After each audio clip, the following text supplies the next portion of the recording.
नमस्कार, देश न्यूज में आपका स्वागत है और मैं हूं आपके साथ स्नेहा और आप देख रहे हैं हमारा खास कार्यक्रम खोट पर चोट। आज हम बात करेंगे रामनगर विधानसभा के चुकुम गांव की। सरकार की मूलभूत सुविधाओं से अछूत गांव है। ना इस गांव का कोई रास्ता है, ना ही यहां शिक्षा के लिए कोई विद्यालय है। अगर बात करें स्वास्थ्य सेवाओं की, तो स्वास्थ्य सेवाओं भी यहां पर उपलब्ध नहीं है। लगभग 30 से 35 किलोमीटर दूर रामनगर सरकारी अस्पताल, जो कि पीपीपी यानी कि पब्लिक प्राइवेट पार्टनरशिप मोड पर है, यहां पर किसी भी प्रकार की सरकार द्वारा इनकी सुध नहीं ली जाती है। वहीं बात करें स्कूली बच्चों की, तो स्कूली बच्चों के लिए भी किसी प्रकार की कोई सुविधा नहीं है। वहीं अगर सरकार की बात करें तो बीजेपी की सरकार है। घोषणाओं में बार बार जिक्र करते हैं डबल इंजन की सरकार विकास कार्य करेगी, लेकिन यहाँ की हकीकत देखकर नहीं लगता है कि डबल इंजन की सरकार इस गांव के लिए कुछ कर पा रही है। एक और कोसी नदी से बाढ़ का खतरा, तो दूसरी ओर वियायन जंगल होने के कारण हिंसक जानवरों से जान का भी खतरा है। मगर हर चुनाव के दौरान नेताओं के आश्वासन इलाके के लिए कड़वी गोली में मीठे लेप की तरह नजर आते हैं। चुकुम गांव में 100 से भी ज्यादा परिवार रहते हैं, जिसमें करीब 1000 मतदाता हैं। ये देखने वाली बात है कि इतने ज्यादा मतदाताओं वाले गांव में अगर मूलभूत सुविधा ही उपलब्ध नहीं है, तो फिर यहाँ के वोटर्स कैसे वोट दे पाते हैं। सरकार गांव गांव में विकास की बात करती है, मगर इस गांव को देखने के बाद जनता द्वारा चुने माननीय सरकार के सारे दावों की यहाँ पर धज्जियां उड़ती नजर आ रही है। तो चलिए सुनते हैं कि इस गांव में क्या क्या सुविधा उपलब्ध कराई जानी चाहिए जो कि नहीं उपलब्ध है। चुकुम गाँव जो है आपका कोसी नदी के किनारे है हमारा। वहाँ से आगे जाके अगर जाते हैं 2 किलोमीटर की पैदल दूरी पे स्थित है मेन मुख्य मार्ग से। वो मार्ग का जो मार्ग से 2 किलोमीटर में दूरी पे स्थित है। और वहाँ पे जो गाँव में जो मेन दिक्कत ये आई है कि कुछ वर्षों पहले वहाँ पे आपदा आई थी। आपदा से पूरा का पूरा क्षेत्र प्रभावित हो गया था।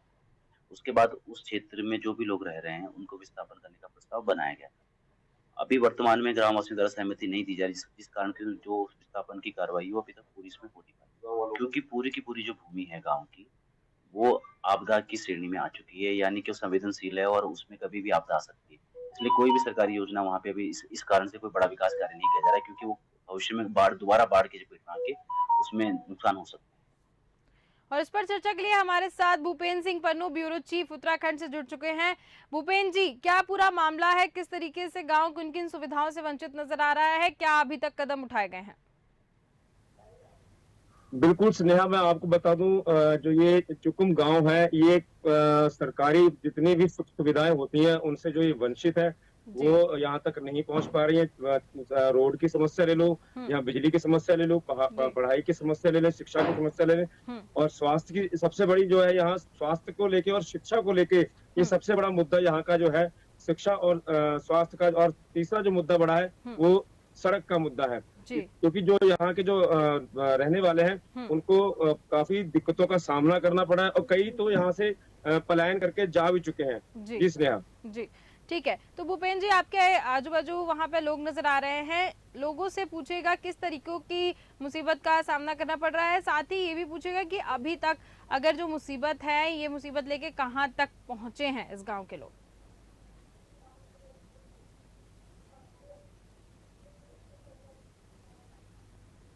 ठीक है, हमारे साथ प्रभात ध्यानी जी भी हैं, जो कि सामाजिक कार्यकर्ता हैं। प्रभात ध्यानी जी, बहुत बहुत स्वागत है आपका देश न्यूज पर। धन्यवाद आपका बहुत। जी, ये जो गांव है जो कि मूलभूत सुविधाओं से वंचित है, क्या इसके बारे में प्रशासन को कोई जानकारी है? नहीं, प्रशासन को भी जानकारी है, शासन को भी जानकारी है जी। ये जो चुकुम गांव है, ये राजस्व ग्राम है जी। और मुख्य सड़क से लगा हुआ है। लेकिन यहाँ पर जो सबसे ज्यादा दिक्कत है, क्योंकि वहाँ पर कोई पुल नहीं है और लोगों को कोसी नदी को पार करके जाना पड़ता है। जी। तो उसके कारण चाहे बरसात हो या जब भी कभी बारिश आती है तो कोसी का पानी बहुत ज्यादा आता है, उससे वहां से आर पार नहीं जाया जा सकता, जिसके कारण लोगों की पूरी जो आजीविका है, जीवन है, पूरा ठहर जाता है। पिछली बार जब यहाँ पर आपदा आई थी और बहुत बड़ा नुकसान यहाँ पर हुआ, सारे मंत्री उत्तराखंड सरकार के वहां पर गए, उन्होंने आश्वासन भी दिया लेकिन वो आश्वासन आज तक धरातल पर नहीं उतर पाए हैं जी। ये सब। और प्रशासन भी, क्योंकि वो सबसे आखिरी गांव है, क्योंकि उसके बाद अल्मोड़ा शुरू हो जाता है, जी। तो प्रशासन भी कोई गंभीरता से नहीं ले रहा है। एक तरफ वहाँ बाढ़ का आपदा क्षेत्र है, दूसरा जंगली जानवरों का आतंक है, जी। तो लोग चारों तरफ से घिरे हुए हैं। यदि कोई भी चीज के लिए आना पड़ता है तो उनको रामनगर शहर आना पड़ता है, चाहे स्वास्थ्य सुविधाओं को लेकर हो, चाहे कोई अपने बाजार से सामान लाना हो, या उच्च शिक्षा के लिए बच्चों को वहाँ पर आना पड़ता है। तो लेकिन शासन प्रशासन के द्वारा वहाँ पर कोई सुध नहीं ली जा रही है, खाली कोरे आश्वासन दिए जाते हैं, जिसके कारण लोगों के अंदर बहुत निराशा भी है, हताशा भी है और आक्रोश भी है। शासन ने कई बार कहा कि हम इस गांव का विस्थापन करना चाहते हैं, लेकिन आज तक उनको कहाँ विस्थापन होना है उसके लिए कोई भी जगह आज तक चिन्हित नहीं की गई। जी, ठीक है। दीवान सिंह जी मौजूदा विधायक हैं यहाँ के, क्या इनका कोई एक्शन नहीं लिया गया है अभी तक इनके द्वारा? नहीं, दीवान सिंह जी जाते हैं, लेकिन जाने आने से काम नहीं चलना है। लोगों को सुविधाएं चाहिए। लोगों को ये दुर्भाग्य है कि हमारे जो माननीय विधायक जी हैं, दीवान सिंह बिज जी हों, सांसद तीरथ सिंह रावत जी हों, उन्होंने कभी भी इस सवाल को विधानसभा के अंदर कभी इसको प्रमुखता से नहीं उठाया। तो जब शासन प्रशासन के अंदर उनका हमारा जो निवेदन भी रहता है कि विधायक जी जनता की समस्याओं को विधानसभा के अंदर उठाएं, सांसद इस बात को उठाएं कि लोग कितने पूरे आपदा में पूरा क्षेत्र कट गया था, वहाँ पे अंधेरा रहा, बिजली कट गई, राशन नहीं पाए, राफ्ट के द्वारा वहाँ पर 3 दिन के बाद वहाँ पर लोग जा पाए वहाँ पे। तो ये वहाँ पर स्थिति है। तो ये सरकार को, हमारे जनप्रतिनिधियों को इसकी ओर ध्यान देना चाहिए, और न तो जनप्रतिनिधियों का ध्यान है और न हमारे जो प्रशासनिक अधिकारी हैं। एक बार मुश्किल से डीएम वहाँ पर गई थी, वो भी हाथी में बैठ करके। तो ये वहाँ पर मतलब वहाँ के लोगों की हालत है वहाँ पर। जी प्रभात जी, मैं आपसे जानना चाहती हूँ, जैसे कि आपने कहा कि विधायक जी उस गांव का दौरा करते रहते हैं, तो क्या वो भी नदी को ऐसे ही क्रॉस करते हुए जाते, क्योंकि रोड तो वहाँ उपलब्ध नहीं है? और जो जब पानी कम हो जाता है तो तब वहाँ पर जाना पड़ता है, या फिर जब बहुत ज्यादा कोई दिक्कत आती है तो राफ्ट के द्वारा, वो भी शासन प्रशासन की राफ्ट नहीं है वहाँ पे, वो भी जो ये टूरिज्म एक्टिविटीज करते हैं वो उनके माध्यम से जाना पड़ता है। तो शासन प्रशासन की कोई व्यवस्था वहाँ पर जब आपदा भी आई तब भी नहीं देखी गई, और वर्तमान में तो कहना ही क्या का कोई वहाँ पर सुध नहीं ले रहा है। जी प्रभात जी, जैसे चुनाव का समय आता है तो फिर उस गांव के लोगों से कैसे कनेक्ट हो पाते हैं विधायक और नेता लोग? वो सब लोग नदी पार करके जाते हैं। चुनाव में तो आदमी जैसे तैसे जाता ही है वहाँ पे, है ना।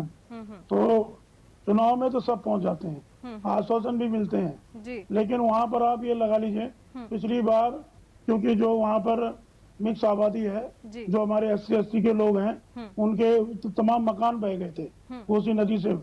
तो वहाँ पर उनके मकान तक नहीं बन पाई। ये बात हुई थी कि उनको जगह उपलब्ध की जाएगी, लेकिन नहीं हुआ। तो ये सबसे बड़ा दुर्भाग्य है कि प्रशासन हो या शासन हो, वहाँ पर उनकी स्थायी व्यवस्था वहाँ पर नहीं की जा रही है, जिससे लोग जो चाहते हैं कि वहाँ से उनका विस्थापन हो, अपने उसको क्षेत्र, लेकिन प्रशासन उसके प्रति भी गंभीर नहीं है। ठीक है, तो ये यहाँ पर इस गांव में सिर्फ हाई स्कूल तक की शिक्षा है, उसके बाद बाहर जाना पड़ता है बच्चों को, वो भी नदी क्रॉस करके।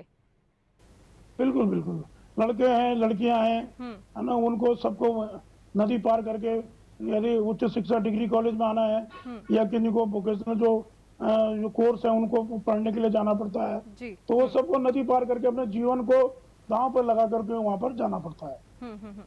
यानी कि अगर हम ओवरऑल तरीके से देखें यहाँ पर, तो शिक्षा से लेकर रोड और बिजली पानी किसी भी तरीके की यहाँ पर व्यवस्था नहीं है। तो क्या गांव के लोगों के द्वारा कोई कदम नहीं उठाया गया अभी तक?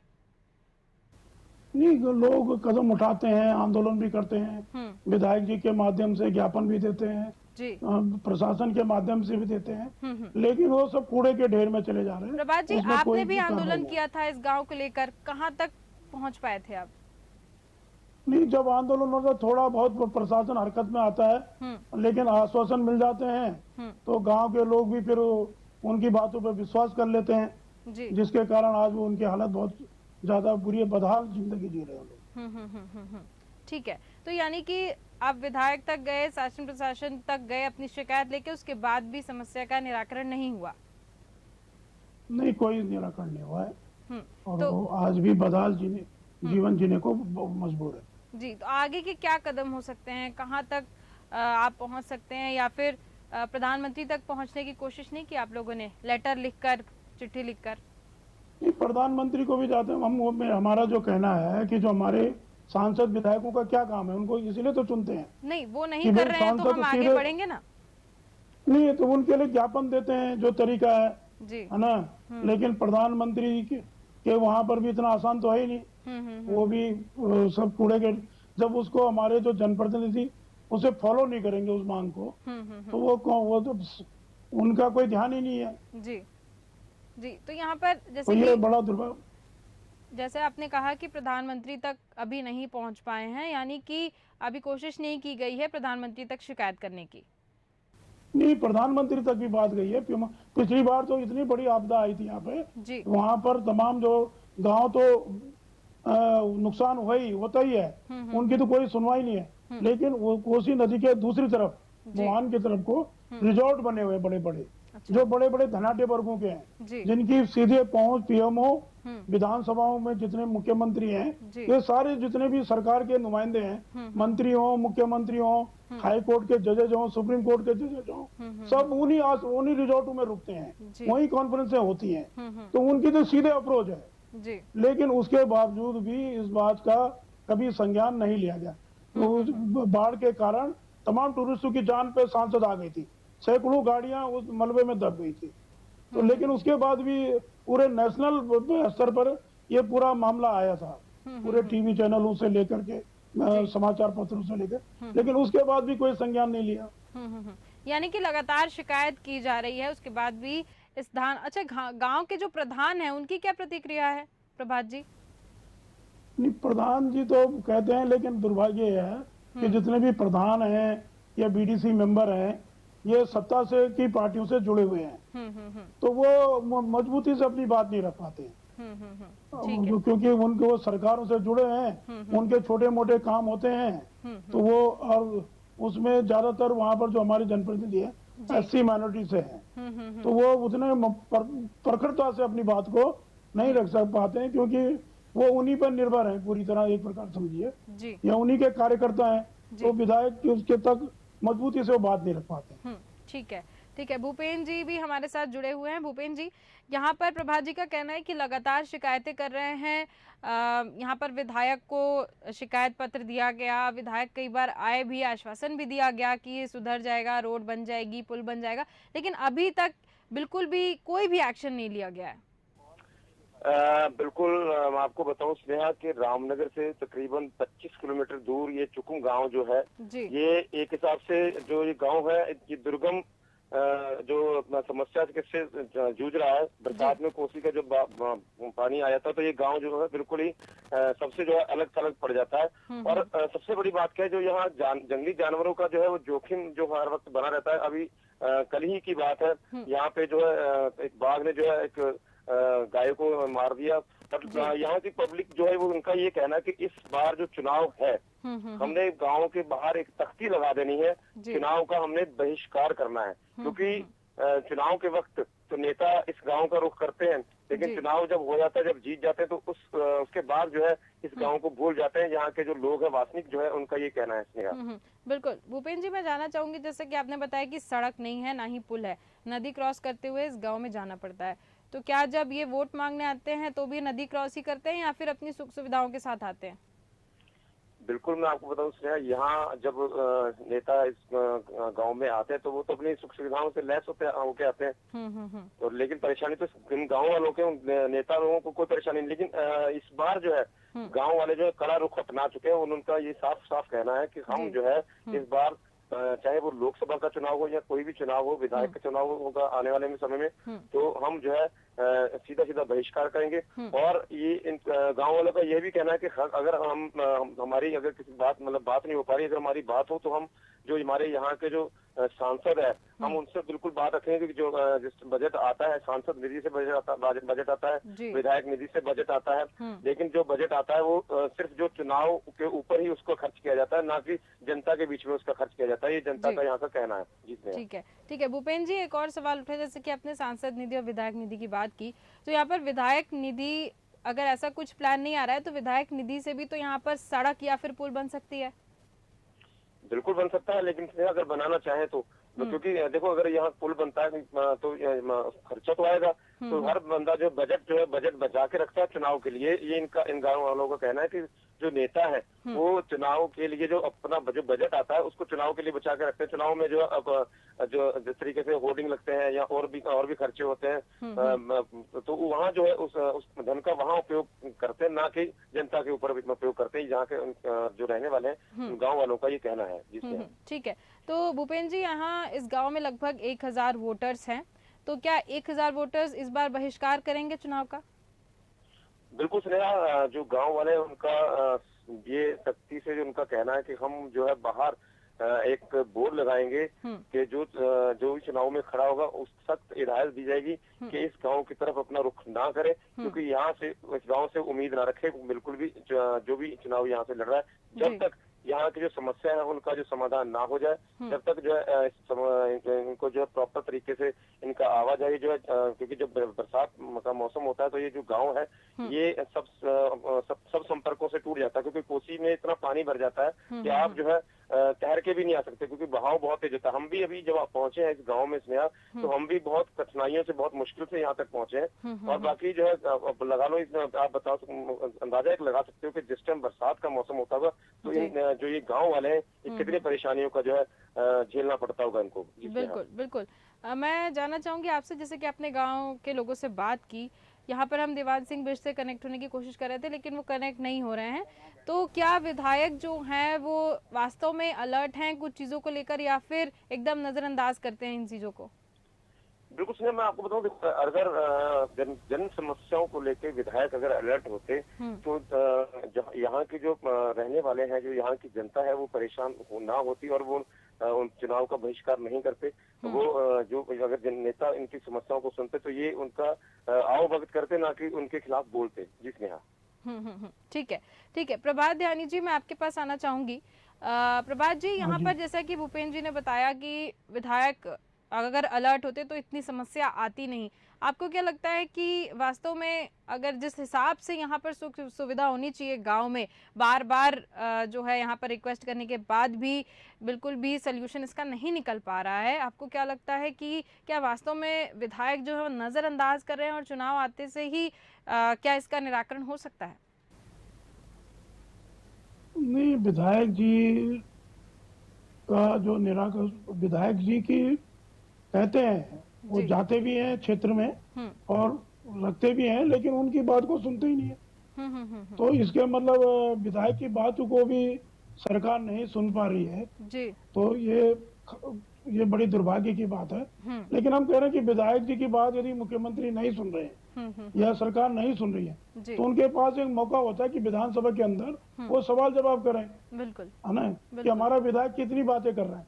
वो इस बात को कर रहे हैं नहीं कर रहे हैं हमें तो पता नहीं, लेकिन विधानसभा के अंदर यदि सवाल उठाएंगे तो सारे क्षेत्र को पता चलेगा, पूरी दुनिया को पता चलेगा कि हमारा विधायक हमारे लिए बोला, विधानसभा में उन्होंने सवाल उठाया, सरकार का क्या जवाब आया, है ना, ये तभी पता चलेगा जनता को। अब विधायक जी कहते हैं कि मैं सरकार से कह रहा हूँ, है ना, लेकिन नहीं हो रहा है या सरकार ध्यान नहीं दे रही है, तो अब ये तो हमें पता नहीं कि वो कितने मजबूती के साथ कहते हैं नहीं कहते हैं।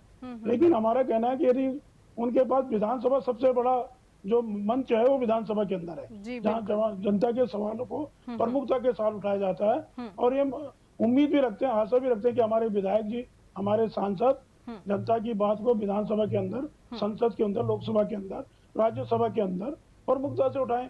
लेकिन दुर्भाग्य हमारे राज्यसभा अनिल बलूनी जी हैं, छोटी छोटी बातों का श्रेय लेते हैं, लेकिन कभी आते ही नहीं है क्षेत्रों में। जितने भी हमारे राज्यसभा के सदस्य हैं उनका उत्तराखंड से कोई मतलब सरोकार नहीं है, कहाँ है क्या है, क्योंकि वो तो उत्तराखंड के कोटे से गए हैं जी। तो वो सांसद महोदय आज तक नहीं आए, कभी आते हैं 1-2 बार इन 5 सालों में आए होंगे वो कार्यकर्ताओं तक सीमित रहते हैं। कोई लेना, क्योंकि उनको वोट असल में जनता जब उनको बिना बात के लोग मोदी जी के नाम पे वोट दे रहे हैं ना, तो उसमें विधायक की क्या गलती है, सांसद उनको तो उनके नाम से मिल ही नहीं रहा है वोट, उनके काम पे भी नहीं मिल रहा है। तो उसका खामियाजा जो मोदी जी कहते हैं कि मेरे को वोट दो, उसका खामियाजा है कि विधायक और सांसद की तो कोई जवाबदेही नहीं है। वो तो है ना, वोट तो लोग मोदी जी को दे रहे हैं, मोदी जी तक बात पहुंचाना तो बहुत इतना कठिन काम है कि आप 3 जन्मों तक नहीं पहुंच पाएंगे वहाँ पे। बिल्कुल बिल्कुल। तो विधायक और सांसद तो खाली एक ये टूल बन के रह गए, खाली खिलौने हैं। बिल्कुल, हाँ। क्योंकि लोग उनको तो देते नहीं वोट, मोदी जी के नाम पे वोट रहने दे, इसीलिए पूरा रामनगर क्षेत्र, पूरा जो भी संसद विधानसभा है वहाँ पर सारी जगह पर बात नहीं सुनी जा रही है। उनकी कोई हैसियत नहीं है, मैं कहना चाह रहा हूँ, विधायक सांसदों की कोई हैसियत नहीं। बिल्कुल बिल्कुल, यानी कि यहाँ पर विधायक जो हैं वो विधानसभा में इस मुद्दे को नहीं उठा रहे हैं और खुद भी यहाँ कुछ कदम उठाने को तैयार नहीं है। बहुत बहुत धन्यवाद प्रभात जी हमारे साथ जुड़ने के लिए और इस पर इतनी विस्तृत जानकारी देने के लिए। और हम यहाँ पर बात कर रहे थे रामनगर विधानसभा के चुकुम गांव की। यहाँ पर चुकुम गांव की सरकार को बिल्कुल यहाँ के गांव से लेना देना नहीं है, सुविधाओं से अछूता है ये गांव। ना इस गांव में कोई रास्ता है और ना ही शिक्षा या फिर बिजली पानी, कोई भी मुद्दा यहाँ उठा ले, इस गांव के लोग बहुत सी मूलभूत सुविधाओं से वंचित नजर आ रहे हैं। लेकिन अब देखना ये होगा कि किस प्रकार से अगर यहाँ पर विधायक विधानसभा में इस मुद्दे को उठाते हैं और मुद्दे को उठाने के बाद अगर ये इस गांव में विकास होता है, ये देखने वाली बात होगी कि आखिर इस गांव को आगे कौन बढ़ाता है, क्या विधायक या फिर खुद गांव वाले। इस बार अगर चुनाव का बहिष्कार करते हैं तो फिर ये गांव किस मोड़ पर पहुंचता है। फिलहाल के इस कार्यक्रम में सिर्फ इतना ही। देखते रहिए देश न्यूज़। नमस्कार।